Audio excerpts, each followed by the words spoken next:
Bonjour, bienvenue dans la série sur les échecs, toujours sur le roi privé de la protection de ses pions. Ici, une position de Larsen contre Bednarski à la Havane en 1967. Le trait est au noir.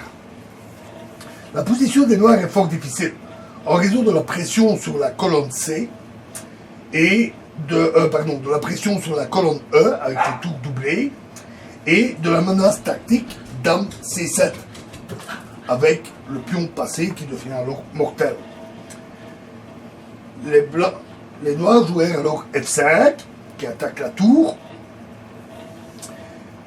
mais de fait ils exposèrent ainsi leur roi, tout comme dans l'exemple précédent. Les blancs jouèrent fou C3 avec à nouveau un fou qui a un boulevard et devient extrêmement actif.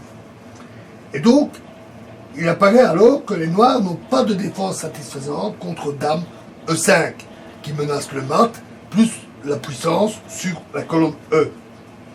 Si fou F8, alors tour prend E8,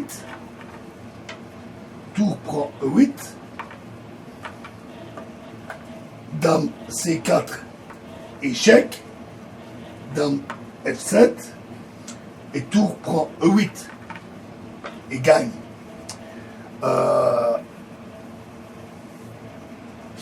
Donc, dans la partie, remettons nos pièces.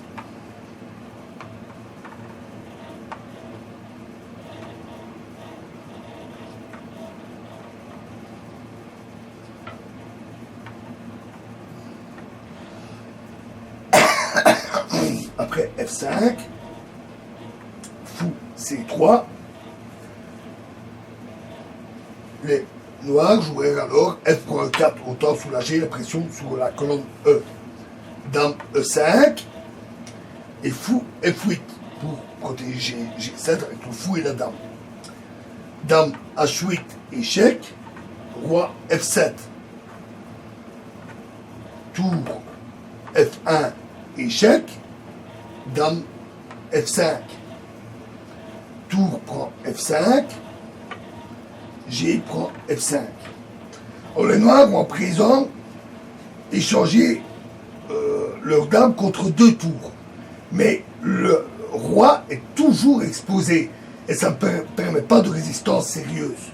Dame F6 échec, roi G8, dame G5 échec, roi F7, dame prend F5 échec, roi G8, dame G5 échec, roi F7, dame F6 échec, roi G8, dame H8 échec, roi F7, dame prend H7, c'est la curée, roi E6, dame prend E4 échec, roi D6, dame prend B7 échec, tour D7, dame prend B7 pas d'échec évidemment, tour